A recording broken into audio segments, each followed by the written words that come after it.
Hello, everybody. Welcome to the 106th episode of the Manor Podcast. I'm your co-host, Roger Bodee, joined as always with my best friend and other co-host, Michael Hamilton. Michael, if you looked back when we first started this podcast, all the way in episode 1, and you would have said, Roger, one day you'll have Tariq Patel on the podcast, I'd be like, you're crazy. No way. Not Tariq Patel. Anyone but Tariq Patel. He's not allowed here. And yet here we are. Tariq Patel, welcome to the podcast. Thank you. Thank you both for having me. Yeah, happy to have you. Good to see you. I'm glad, I've changed my mind. I'm very happy that you and I become pretty good friends over these past 6-7 months, or maybe a year at this point. It was really like U.S. Nationals last year. I feel like we really chatted a bunch and played a bunch of craps and won a bunch of money together. So that was a great bonding experience. Yeah, winning free money always wins me over to friendships. So that's how I got Michael too. Yeah, though. It wasn't winning. You were like gifting me money to do things. Yeah. Like, but you know who else gives me money to do things? The Realm Games. They gift us money every month in order to do this podcast. It's a very generous gift that helps support content creators like us. And so thank you to the Realm Games for sponsoring this podcast. Yeah, and I'm a big fan of Realm Games too. I actually have a funny little story. So every year, the Realm Games does an invitational event. I think last year was in Columbus, Ohio. And they gave out these like really cool customized playmats to everybody that had their name on it. My playmat ended up getting mixed up. I don't know what happened, but they're like, okay, everybody come by, put your name on a list if you didn't get a playmat. And they actually did a second order for everybody that wasn't there or didn't get a playmat in the first run.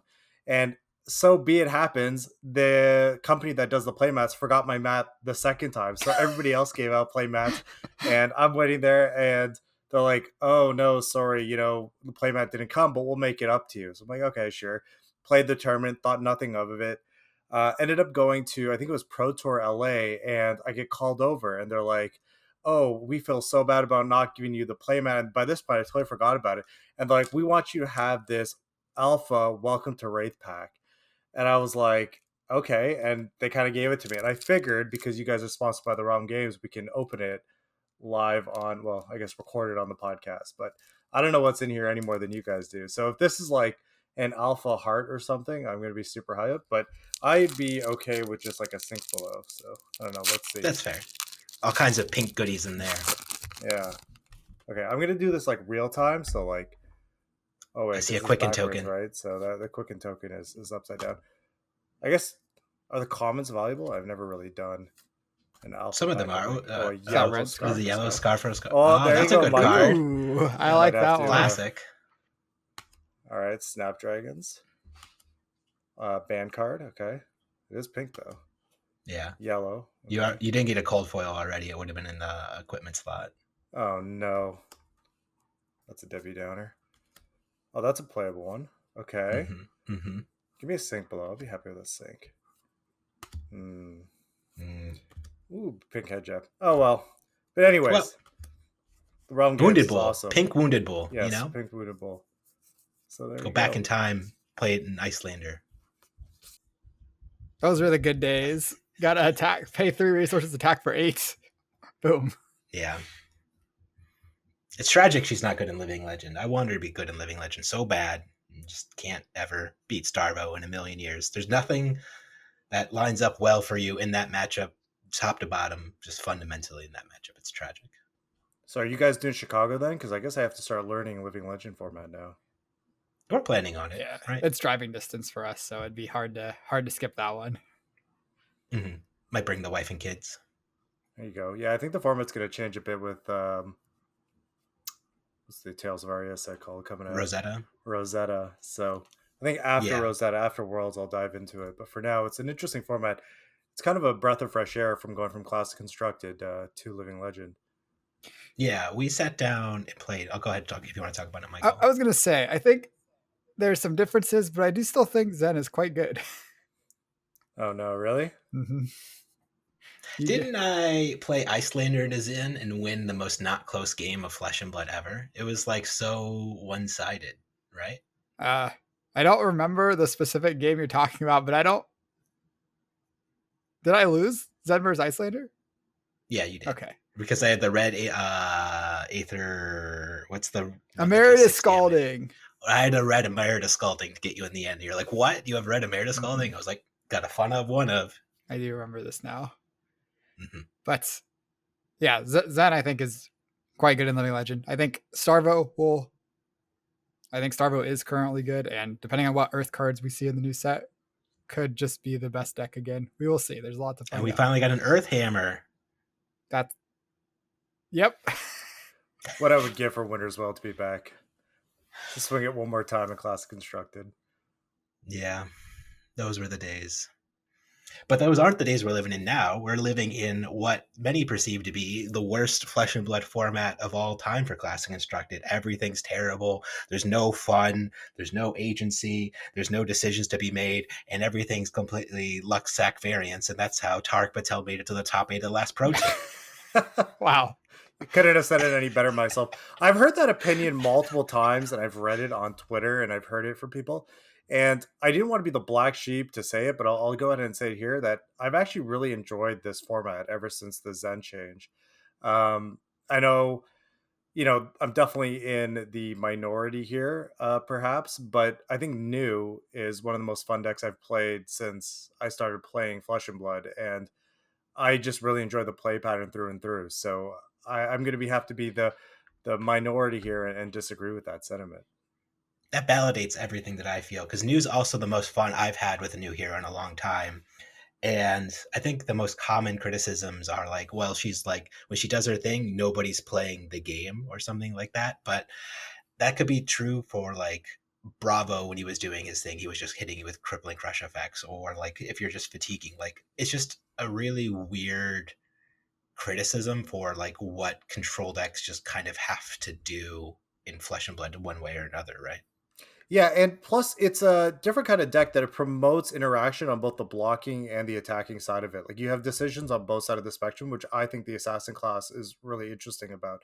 One thing I will say is I didn't particularly enjoy when Zen was the best deck, in national seasons. You and I talked about it a lot, Roger, where I kind of almost begrudgingly took Zen to nationals, even though I put a lot of reps into New because, once you start playing 9 Bonds of Ancestry, that deck starts doing silly things. And you actually can see it in the top 8 of Canadian nationals, where I think Sean Dollywall ended up playing against like an undefeated New deck, and he just drew like the nutty Zen hand, and the game wasn't even particularly close.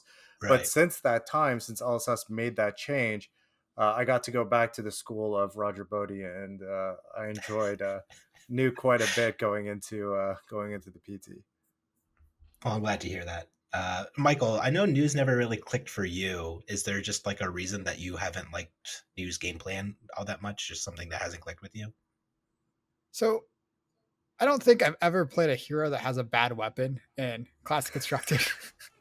And every time I look at these assassin daggers, it just hurts. I just look at them, I see 2 resources, 1 damage, and wow, you can't block as well next chain link. Okay. Or the rest of the turn. It feels so bad. I have a story from PTLA, and I want to know if it's true. I think Michael Fung told it to me that you guys were playing a practice game or something, and you drew a hand. You had like full tempo, and you drew a hand of like multiple red reactions, and you had to pitch like 2 of your red reactions for 1 card or 2 card 1 with a dagger, and you were just like, I can't do this. You just put down the deck or something.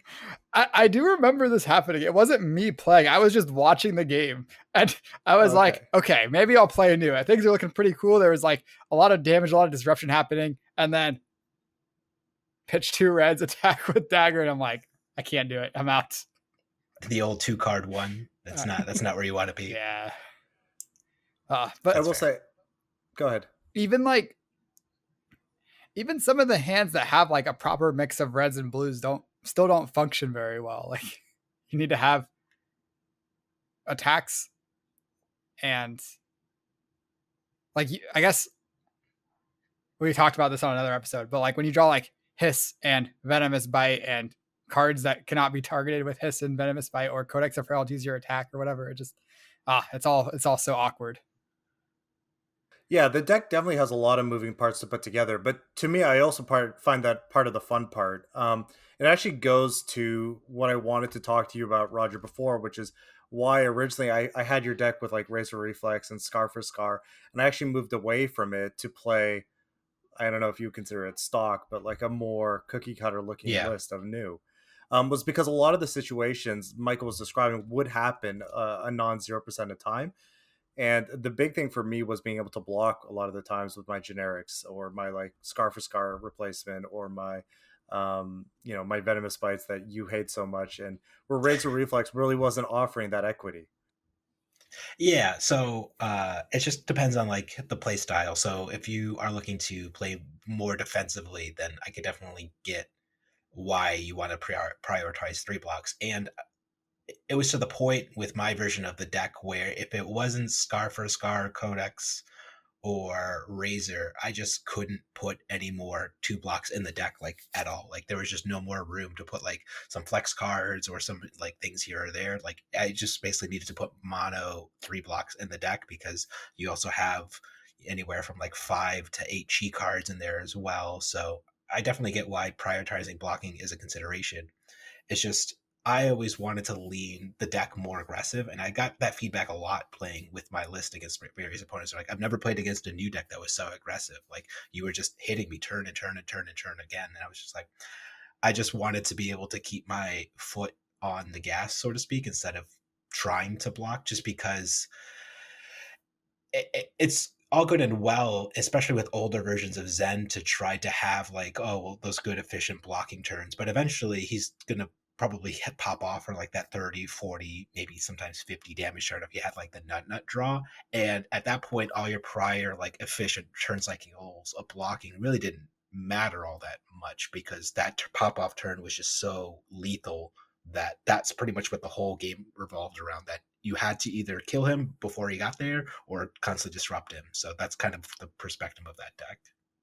Yeah, I'd say one of the most interesting things is even going into the PT and then after, I still haven't found the proper handle on the new mirror match. So it could be for sure that I maybe have been approaching it wrong. And I think in my top eight match, I had kind of like pivoted halfway through. In my list, I actually played the Traverse Hat, the one that Zen plays as well. And then I kind of pivoted out of that because we couldn't win a match in testing against Gabe's deck, who I think was better built for the mirror. So we kind of like pivot our deck to like the secondary game plan that we weren't really kind of built for. And I was thinking about you the whole time. I'm like, man, if I had Scar for Scars and Razor Reflexes, maybe this is the way I was actually supposed to approach the mirror. But Razor's really good in the mirror for sure. yeah, so I don't know. It's a lot of like interesting things, moving forward that I still have to look at. But Michael, I know you were saying, you were kind of rolling your eyes at one card ones and stuff. Does that, and non-functional hands, does that mean you kind of don't like these increased variance way that EU is kind of taking the game, or? Yeah, I mean, I wouldn't say it's just new. I think that a lot of the card design is just higher variance, like these transcend cards that when you get to play another blue with them, they are usually like a point of value and a better than a blue pitch. And then if you don't, then it's a no block blue that basically doesn't have text on it. And then I think I kind of talked about this a lot when Warmonger's Diplomacy got printed, but my new favorite one to be unhappy about is Ancestral Harmony, where Mm. it's like a blue 3 block that you're probably getting like 2 or 3 points of value if you're using it on a turn where you're playing out some combo cards, sometimes 4, and then that's like what it's doing most of the time. And then sometimes you just like banish Red Descendant Gust Wave, and now it's a 1 card 9 Hmm. blue 3 block go again. So it's just like, yeah. But I go ahead. I was gonna say I've heard that grumblings a lot, not just here, but other people. But there is the other side to the coin that I think we all kind of experienced a couple of years ago. The same year that you won nationals, um, me, Nick, and Matt all won on the same version of Oldhim, and I think U.S. Nationals was the last weekend. And up until that point, Oldhim existed in a point where the Dromize hadn't quite figured out the matchup yet because Prism recently LL'd, and the Bullander list that you took to win nationals wasn't fully fleshed out. And there existed a point in Flesh and Blood where every game was almost a deterministic script. Like you could play every turn cycle, every game the exact same to a T. Now, I'm going to ask you a question, kind of putting you on the spot. Do you think you would rather be in closer to that end of the spectrum, or kind of where we are today? Or do you think there's like a middle ground we still need to find? So I do think that while that metagame was like the games could be determined kind of like like you said that things were fairly deterministic. Yes, Deterministic. that's the word you use. My favorite word. But I think one thing that has changed since then is people have gotten better at Flesh and Blood a lot since then. Like people, if there's a known best deck, we'll see people that find good ways to attack it. So like in that metagame where Oldheim was the best deck, eventually I brought Icelander, which I still think was actually behind against that deck, but other people I would expect would also find ways to attack it. Like we saw the Pro Tour was won by Uzuri, with Shoma brought Uzuri and won, and that was like just another deck that was able to attack when the very specific focused metagame. And I think that in general I am much happier when games are much lower variance, and then you get more of your edge in, or you get a lot of an edge in deck building and stuff rather than like how your hands line up or the effects of the cards when your hands, like you can have the same hand and the same situation, and sometimes it's very good and sometimes it's very bad. I think it's just a fascinating topic because I think I made this tweet almost a year and a half ago to this day where I said to generally everyone, I think the game would be this is speaking a year ago, in a healthier pace, in a healthier place if there was an increased variance in the game, because it let newer players or other people win on a more consistent basis. But the established player base would probably be unhappy with it. And it's almost funny to watch it come to fruition because I think, in a nutshell, I have found this format extremely fun in the sense that I go into certain matchups and I genuinely don't know who's going to win. But that also introduces, I think, a level of anxiety on like a high level of play because it's like literally anything could happen in this game. Like you said, a red Bonds of Ancestry could be flipped off an Ancestral Harmony, and my good matchup all of a sudden becomes, a nightmare. So I think it's just this interesting dichotomy that we've been kind of presented with over the last year and a half. Yeah, I think that Oldheim's Oldheim's matchups were too polarized a little bit, where like he could never beat Prism, and he was very very favored against like a lot of the aggressive decks. And maybe it should be a little bit higher variance than that, where like you don't have a bunch of 80/20s and 20/80s or even more one sided than that, but especially Well, we Prism. still see those really polarized matchups to this day, though, right? Where like Kano v Prism is like an 80/20 matchup in like Prism's favor, or like then you look at the opposite side of the spectrum where like your Victor v Kano, and then like that's an 80/20 matchup in Kano's favor. So there's still just the polarized nature of certain matchups. I think it's just always going to be a part of the game, just based on the differences between hero classes. And a lot of people dislike that aspect, and they say, well, it becomes like a gem roulette at that point. But I think as long as that's not every matchup in the game is either 80/20 or 20/80, I don't think it's that bad to have a handful like of matchups like that in the game, as long as the vast majority of games are fun and dynamic and give opportunities for both players to win. Yeah, I completely agree. And like, oh my god, I'm gonna forget the name, but Uzuri winning the PT, I think, is a great example of that. Like, taking a step back after the PT and looking at Uzuri's place in the metagame, I don't know if I would have run back an Uzuri list, even knowing like it was a good choice for the weekend, because I think a lot of his edge in that metagame came from, playing an unknown deck. But the fact of the matter is, like you said, I think it's healthy enough right now where a deck like Uzuri that many of us probably wouldn't even play in retrospect was still able to beat not just Zen and New, but then a bunch of the other decks in the format. Where if you were to ask, Roger or Michael or me before the event, is New playable? I think all of us would have been like, no. Or Uzuri. You mean Uzuri? Yeah, Or Uzuri. Sorry. Yeah, and Shoma even said the whole event, like, please, just I don't want to face Kano, like, please, like he had like his 0% matchup like set aside, but like that was his one really really really bad matchup, and he felt comfortable, at least like things were like winnable for everything else. So yeah, and I punted with my Oasis Respites despite your warnings. Wait, what happened? I put Oasis Respite in my deck despite wanting to give up on it completely. Like, heard Roger's voice yelling at me, and I didn't play it at all, but it was kind of a mess slot. Yeah. I think, did you play it in the mirror? We did in top 8 in some weird. So if you want to get into it, the top 8 match was actually really weird because Gabe's list didn't have venomous bites in it.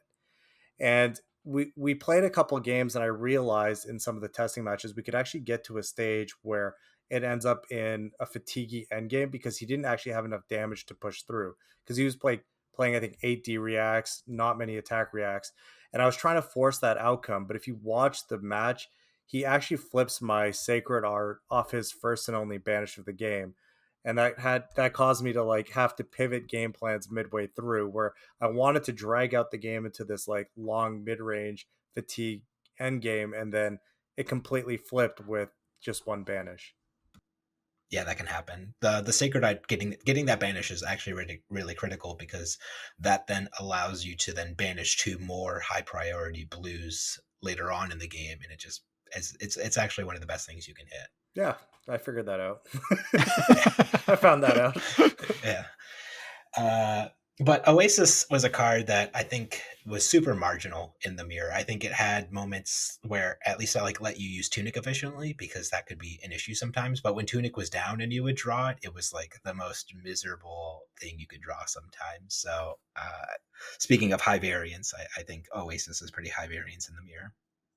Yeah, it was more just a game plan we kind of came to. Basically, it was to the point where I think I got like 4-0'd at one point in our like testing matches the day before top 8, and we really just had to like pivot into something that was different.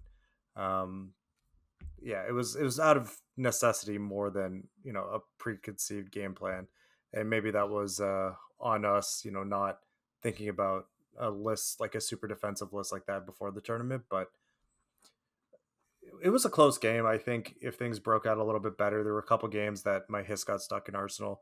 As Michael said, I had a lot of 2-card ones. I think if some of those goes a little better, it might have had a different outcome, but it is what it If is. only your hiss was a Razor Reflex. Yeah, I'm pretty sure it still would have been dead at that point, but... So jumping back a little bit, you talked about Warmonger's Diplomacy, Michael. Have you seen the new Ranger card that was spoiled today? The Plan for the Worst. Yeah, well, it's not a Riptide specialization, but it's a Riptide card. Yeah, Yes. But it kind of reminds me of like the Ranger version of Warmonger's Diplomacy. It's a blue 3-block, doesn't have go again, non-attack action that does like this really powerful niche effect, right? Is it powerful niche? You just get your collapsing trap against the go again deck and put it in Arsenal, and you also give them a seek and destroy effect. Well, yeah, just the unconditional seek and destroy effect is like really, really good, I think. It's situationally. Sure. But they know it's coming always, don't they? Mm-hmm. Well, you reveal 3 traps, and then you're like secretly pick one and put 2 cards back into your deck. But they know. True. It could be anything as you arsenal the best trap in your deck. But like, it's a spot where you can't, like, a lot of hands can't effectively play around it, because let's say your hand is like 3 go again attacks and like an E-Strike or something. Then you can play E-Strike for 7 and not get collapsing trapped, but your last 2 cards are going to get destroyed by the seek and destroy effect. Yeah, that's kind of what I was talking about, where like it creates that pseudo Warmonger's Diplomacy effect, where like you can keep like this and like as like a 1-card hand, play it, and then put your opponent in some pretty like awkward spots, I guess. And it's a blue 3-block non-attack action. Yeah. I don't know.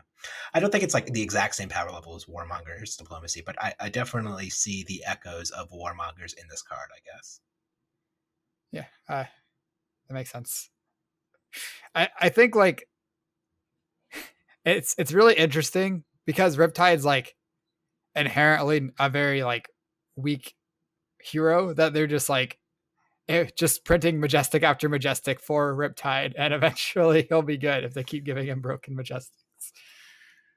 True. But eventually that I think like I don't think that card is very high variance. I think you just like, I mean, maybe there's some hands that can more effectively not be dead against it, but I think a lot of decks are just like, if you play a collapse, or if I know you have a collapsing trap and I'm seek and destroyed, I guess you just attack into the collapsing trap, and if you have something good without going in, you play that, and if you don't, then you probably just end it.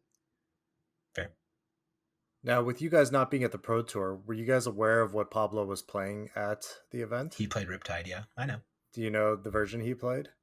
It was like full fatigue, right? Yeah, like 3 Remembrance, full, like I think he presented like 78 cards. I think he played against Nick. I think he presented like, I can't remember what Nick told me. It was like 70 something cards. It might have been like 71, 72 cards, 3 Remembrances, and then just fatigued him. And then the minute I read this spoiler, I'm like, Pablo's going to lose his mind. This is like the best fatigue card ever.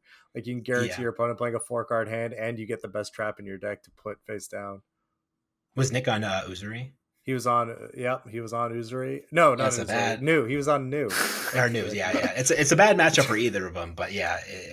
I ended up fatiguing my Riptide opponent, which is funny enough, but that is pretty funny. I always said that if I played against a Riptide in Swiss, I would never lose to Riptide. We would just both go to time. Like I just think the matchup just takes like an actual like 90-minute matchup to like play all the way, because I just refuse to ever attack with my daggers or like anything that triggers the trap. So I just block, and like just swing like very vanilla attacks over and over again. I don't know. Fun Flesh and Blood. But I guess speaking of actual fun Flesh and Blood, everybody says that Mysteria is the best limited set of all time now. And do you think it's the 30 card cap that really sealed the deal on like changing limited overall, Tariq? I think it was definitely part of it, because I think we've talked ad nauseum in the community how we wish there was probably like 1 to 2 more cards a pack. The fact that you mathematically have to play like almost 80% of the cards you draft puts a really like big strain on the deck. And I think that was amplified even more in formats where you could literally just play any yellow titanium bauble that you draft because it counted towards a deck in a card in deck. The fact that it's 30 cards now means that you got a little bit more wiggle room in order to, solidify a deck, stay a little bit open. Heading into the PT, my experience was I was not even fully committed to a class by the end of pack 1. I'd really try and pick a couple really good, equipment up. Unless I got like a super strong signal, I was pretty much taking good generics, good blue mystics, and then kind of deciding towards the end of pack 1, seeing what I wield, and then solidifying in pack 2. And I think that did wonders for the draft experience. That's fair. Do you think it made it too consistent then in like the drafting process then at that point? Do you think the drafting process lessened in variance overall then? But yes, I do. But I also think that's a good thing. So I think the minute I realized that MST was a really good draft experience was when I kept queuing drafts because I was genuinely enjoying it. It stopped becoming like something I was testing for. And I remember like you were in Osaka, Roger, but even a month or so after Osaka, there's this blue mystic deck that you can play like just purely mystics with a bunch of pathwell travels. I hadn't even thought about that. Let me try that. I really like these like little nugget of decks that came out. There was like an Enigma deck that I liked drafting that wasn't very popular, where you just take really good generic attacks and try and like block 6, attack with 7, and then get to an end game where you like start looping chi. So like there were like a bunch of that's the Michael Hamilton way to draft that deck. Oh really? You hit them until they're low, and then they have to block so you can protect your auras. That's his favorite draft strategy. Yeah. So, I mean, like, there was like 2 to 3 ways to draft every hero. So even though there were only 3 heroes in the set, it felt like you had 6 or 7 different archetypes to choose from that you could kind of navigate throughout the draft process. And I don't think we've really seen that before in Flesh and Blood. Now, I will say, I think the gameplay experience in Limited is still by far my absolute favorite, because every tiny micro decision you make, like, really matters in Limited, where it can kind of get caught up in the like broken cards in Classic Constructed. Yeah, I really like all your points. I also think one thing that Mysteria did, and I think it was the first set that did it, but there's just less yellows in the set. So like you get to like the last 3 cards in a pack, and a lot of time there's a card that you're happy to put in your deck in those last 3 cards. And that's also something that's very different from other draft formats. I feel like we're like it in heavy hitters. I remember the end of the pack, it's like 4 yellow, 2 blocks. I don't want any of this stuff. Yeah. Do you think going back, like any other draft formats would get a lot better limited formats with like the 30 card limit. Michael and I have talked about this a little bit. Like outsiders would probably get more interesting where you wouldn't just have to worry about Uzuri 3 blocking you out, and heavy hitters probably gets a lot more interesting where I think Victor gains a lot of equity because there was never really a lot of reason to play him. But I don't know, but I'll let you talk about it. So I swear I'm not being a contrarian, and all the Canadians laugh at me for this, but I actually really enjoyed Bright Light's draft, and I can't explain. Well, I do know why. It's because you could never really train wreck a draft because you always started the class you were going to end up in. So like it always felt like a decent experience, like never having to worry about enough playables. But I think if they made Bright Lights a 30 card limit, reduce the amount of yellows, right? And kind of tweaked a little bit of the mechanics, like made not Teklo like full fatigue or given Max like a weapon that was less fatigue susceptible. So like if they tweaked it like very slightly and maybe put a 30 card limit, less bananas, banana slang for yellow cards, yellow stripe cards for the listeners that don't know. I actually think Bright Lights would have been a perfect draft format, and I think it's funny because everybody talks about like Bright Lights was a miss, like this and that, and I'm like, I really like that draft format, but I get why people didn't like it, and I get why it missed. So I'm not trying to twist anybody's arm on loving Bright Lights. Yeah, I actually would really like to try Bright Lights with a 30 card limit because, like, I felt like with both Max and Dash to beat the Teklo decks, a lot of the time you had to have just like a lot of evasion, and overpower was mainly through overpower. But and I remember that people would talk about like this like mid-range Max deck where you draft like 39, 40 cards and you're just like your game plan is just to fatigue everybody.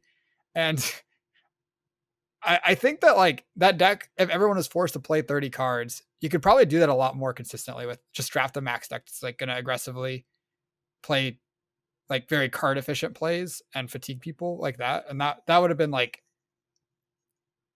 I think that strategy would work a lot better with 30 card limit and be cool. That's fair. I miss Bright Lights because that's when my personal life took a nosedive overall. So I just was not something I experienced very much, and I have very negative memories overall of that time period.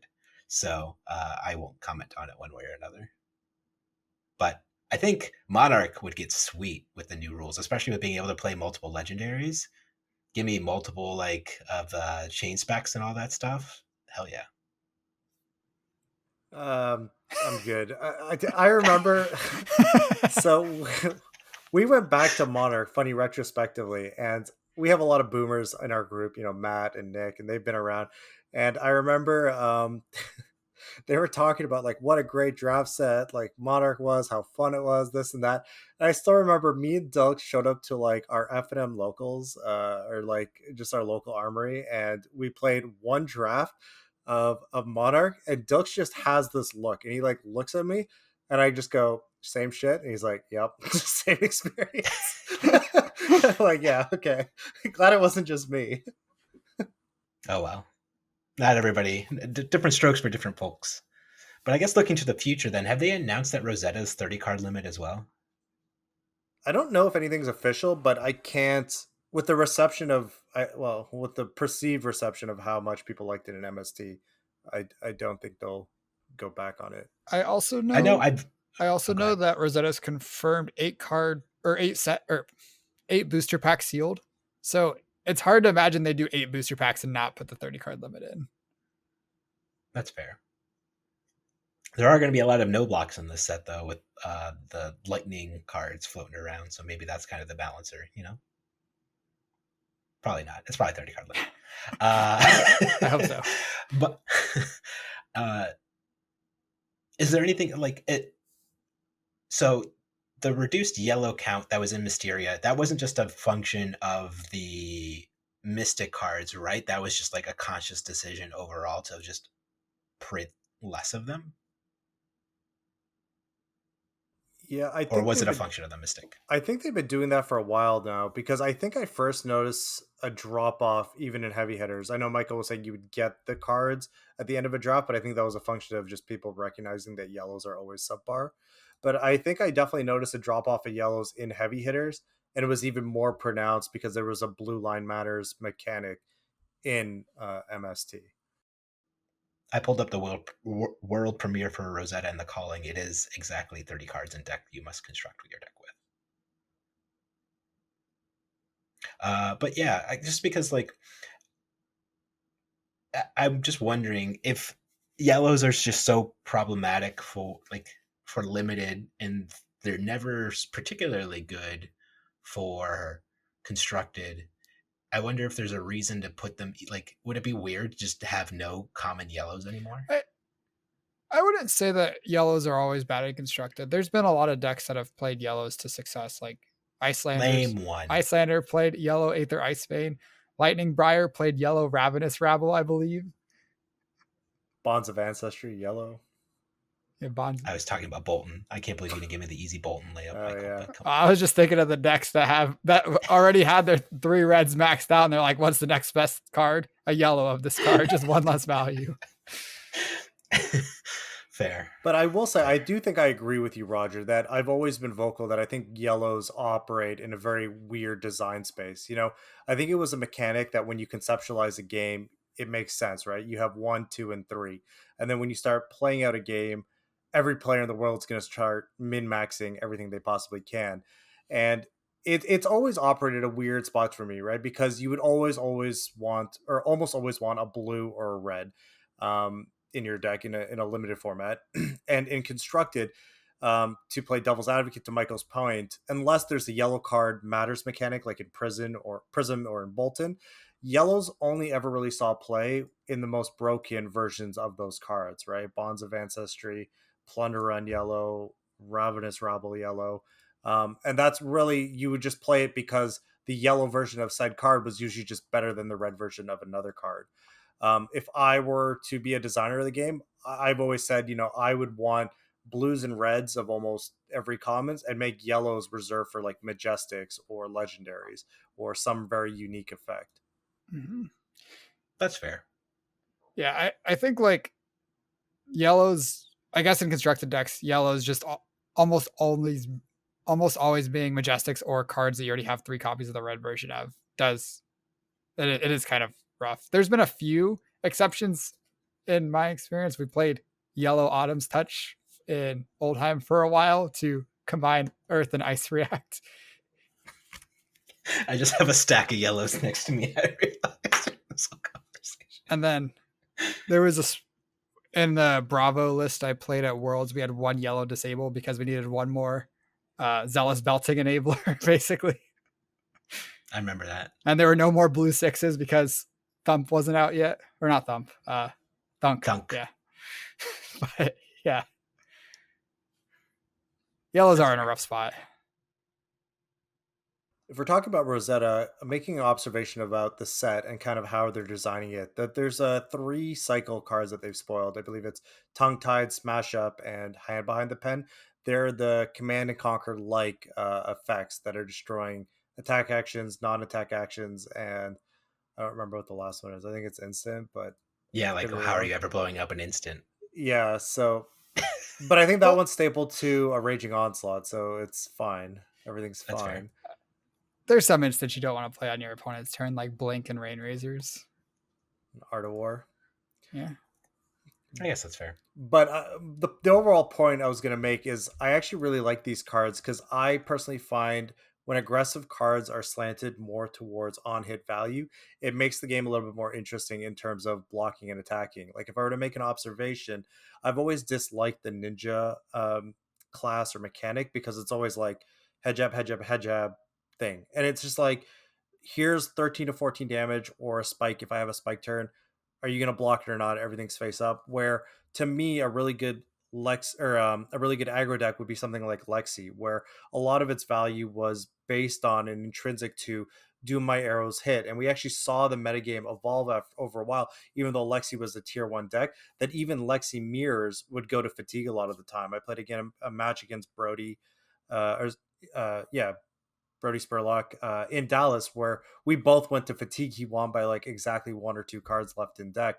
And to me, that's a much more interesting way to build a or design, I guess, an aggressive hero. I don't know if you guys feel the same.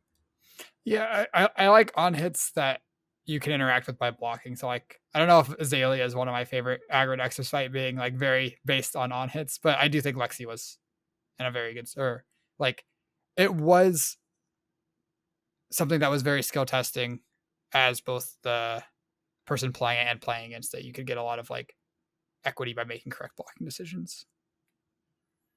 Yeah. I guess speaking of correct blocking decisions, though, I pulled up the spoilers that we have so far, and I have an interesting observation, which also kind of reminds me of previous formats where, especially maybe heavy hitters, where, the tagline was, it's heavy hitters, not heavy blockers. Everything spoiled so far at like Majestic and below either has 2 or no block. I don't think there's going to be a lot of blocking going on in the set, especially given the amount of arcane damage that's also going to be flying around. I hadn't made that observation, but I do know Fry was like a water nymph ball lightning, and that made me depressed. Yeah, it is a very sad ball lightning. But would this card really be too good if it had 2 block? I don't know. Maybe it's just like on theme. Lightning's not allowed to block for some reason. It's just go aggressive. That's kind of on theme, right?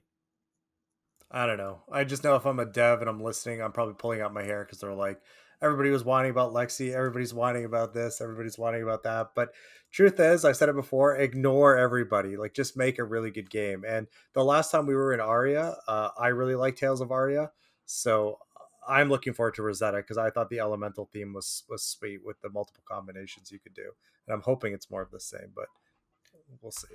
Yeah. Do you think it's going to be less dynamic without the third talent, though?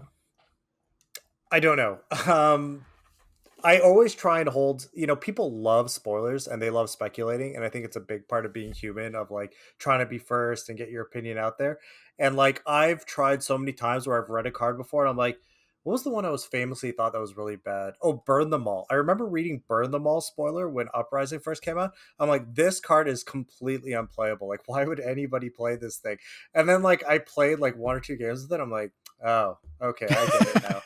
And like, I think so, Michael was really low on that card too. Yeah, and so like it's impossible to infer what the bigger picture is like because we're really just seeing like individual trees, and only the developers really know the forest kind of behind the set. Yeah, I got that one right. I got Double Strike right. And all the ninjas play Double Strike all the time. I have that awful Majestic book that was in that set for Wizards that lets you like flip the top 3 cards of your deck or something. That card's an all-star. I don't know what you're talking about because I just always evaluate cards perfectly as soon as I look at them. I do know that like every time they've done something that's like, this might be weird, I feel like it's always been pretty interesting. I think maybe Bright Lights was the one that was like potentially the worst when it was like, it's going to be an all mech knowledge. Just said people were like, that's kind of weird, but we'll see how it goes. And it didn't do amazing. But I think like if your worst outcome of doing something weird is Bright Lights, I don't think you're in that bad of a spot. I feel like Bright Lights, Tariq said he liked it quite a bit. So I liked it. So I mean, yeah, don't shoot me. And I don't think that's you're really the only one that liked it. Like I didn't play it nearly as much as like Uprising, or even Outsiders. But I think once I kind of was like a few drafts in, I started liking it more, kind of understanding like the deeper things going on. That's fair.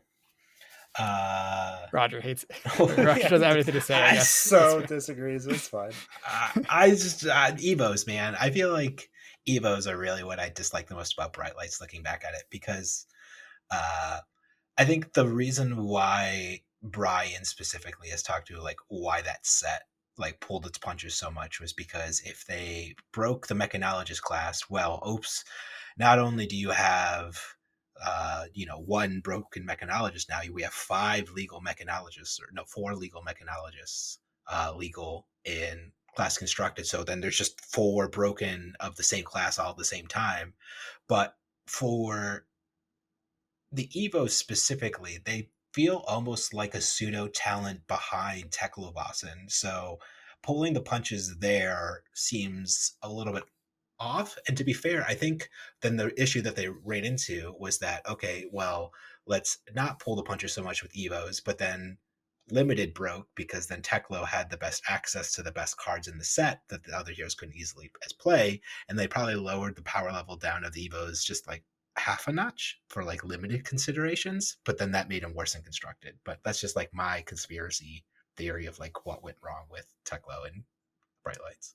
Game design has to be hard. I have to give them credit where credit's due because they have to start innovating in areas that we're not used to. Right? There's only so many ways you can make breakpoints interesting, to simplify the whole game of Flesh and Blood down to a couple things. Where I think Transcend was like another way they were kind of like, how do we reinvent the blue mechanic? And I think Evos was like, how do we reinvent the armor slot? And I'm sure they'll look at something next set, where they're going to try and add what I call like lateral development rather than increasing the power level to a different area of the game. And sometimes you're going to miss, right? It's like really hard to thread that needle between like really broken and miserable Roger playing experience and limited. And it's like, I don't fault them for trying that. I've an interesting topic we've had behind closed doors was like, do you think Flesh and Blood would have been a more like free design space if everything were to be doubled? So instead of starting at 40 life, you started at 80. Instead of attacking for 6, they would attack for 12. And the reason for that is because there is such a stark difference between a 6 power attack and a 7 power attack that it's really hard to balance it. I'm like, then you can kind of do like a 6.5 with an on hit to get like additional like weird breakpoints. But then like 0.5s or half decimal places are messy, even though like Yu-Gi-Oh used it for a while, like they used the 50 mechanic. But it gets really messy. But if you doubled everything, then you could have like a 12, 13, 14 power attack instead of like a 6 to 7 jump. Yeah, I also think that would help a lot with blocking, where the difference between a 3 block and a 2 block is like so much. And the difference between a 3 block and a 4 block, like Sync Below or Fate Foreseen, is also so much. But like if you doubled everything, being able to like have the 2.5 and 3.5 blocks would be pretty cool. Like some of the block cards that block for 3 just feel like, why would you put a block card in your deck that blocks for 3? But if it blocked for 3.5 or 7 in this analogy, it would make it a lot more interesting and potentially playable. What was the face down equipment mechanic called again? Cloak.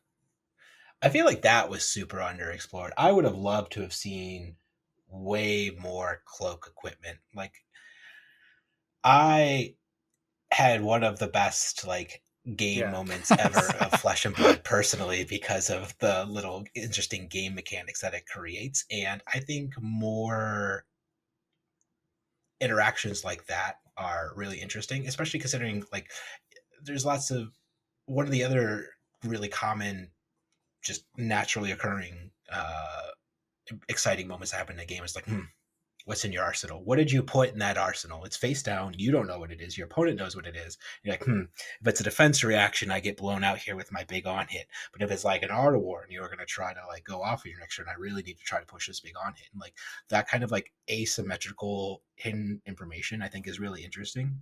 And I'd like to see that kind of explored more if they're going to try to like look for more opportunities to like maybe dial up variants in like interesting, fun ways. Because at the end of the day, for especially for equipment, is what since like I said, I wish there were more because there's only like 2 or 3. I think one piece of equipment that's like constructed playable, and like if there were like even like a handful of like a certain slot that were playable for like a given class or something like that, I think that would be really interesting to be like, oh man, do you have like the +1 arms here, or do you have the super good blocky arms here, or do you have like the like super crazy mega ultra buff but at sorcery speed arms here or something like that? Like it would just create more interesting asymmetrical games, I guess. I think Enigma kind of has that a lot of the time against aggro decks. You don't know whether she's on the +1 counter gloves or the +1 power gloves. I like that. It's really interesting. But how do you feel about that, Michael? I guess I don't know. I think it's cool. There's more than none of it. But yeah. What about you, Tariq? You want more cloak equipment? You want more arsenal slots? Yeah, and I wanted to take it a bit further where I wish in MST Limited we could play like crack baubles in like your free equipment zone. Because it really does change the dynamic of the game, right? Like, what's the 2 for 6 that on hit looks at equipment?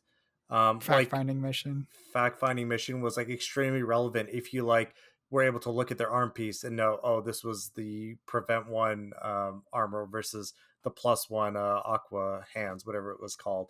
And I think adding cracked baubles would have been a really interesting dynamic because it would have forced you to play around certain things, and it translates into entire cards. Where there were definitely multiple games at the PT. I would look at my opponent's equipment suite and be like, oh, they don't have legs, or oh, they don't have arms, so they can't be threatening anymore after this. And it just like it saves me an entire card. Where other times, like because I drafted Enigma both drafts, I was like, okay, I can just give exactly this amount and not have to worry about any trick.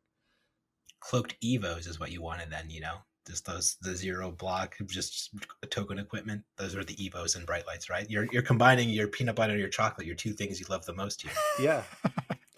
Cracked equipment. They could have called me. I don't know. Fair. And I wonder if they're gonna. I know the other spoiler today was also that new piece of modular spell void equipment. I think that could also. I know it's limited to mechanologist, right, or modular. Sorry, but I'd like to see more modular pieces of equipment as well, just because I think that also opens up really interesting decisions that you can make with your equipment sweep that other heroes don't really have access to. Yeah, I think they have a lot of room to kind of iterate. I think in Aria, we're not going to see. I think they're returning to like some of the favorite mechanics, like elements and wizard and stuff. But there's like so much, a lot of room for development. I feel in multiple areas of this game. So I'm just genuinely excited to see what they come up with next. Same. Like I think the Banished Zone. I know Chain was kind of out there and people might have got sick of it, but I think the Banished Zone is another one they could return to and find kind of a fun mechanic out of there. So, but maybe is it Florian that cares about? No, I think it utilizes the pitch zone, right? Or is it banished? No, Florian cares about the Earth cards and banished. Yeah, oh, it is banished. Okay, so maybe they're already going back there. I think that's just an Earth mechanic now, is caring about the number of cards in banished. Because what's the Earth Wizard's name? Florian. Oh, wait, does the Runeblade not care about it? I thought the Runeblade was Florian. The Runeblade's Florian. The Runeblade's Florian is for dance. Yeah, she also cares about Earth cards and banish, or cards and banish or something, because it makes when you gain life, you deal damage, right? So, I don't know. This goes back to the forest and the tree situation where I haven't fully. I have to wait to see what the set is. I'm probably saying this, and they're like, "That's exactly what we're doing." So I'm just. So we've seen pitch matters, and I guess Levia's the graveyard and banish matters because she cares about having the 6 power cards attack in your graveyard in order to be banished. But I was going to say, aside from Levia and Fly, does any other hero ever really care about the graveyard necessarily? I guess not. There's cards that get cards back from your graveyard. Sure, but I'm like a hero mechanic, I guess.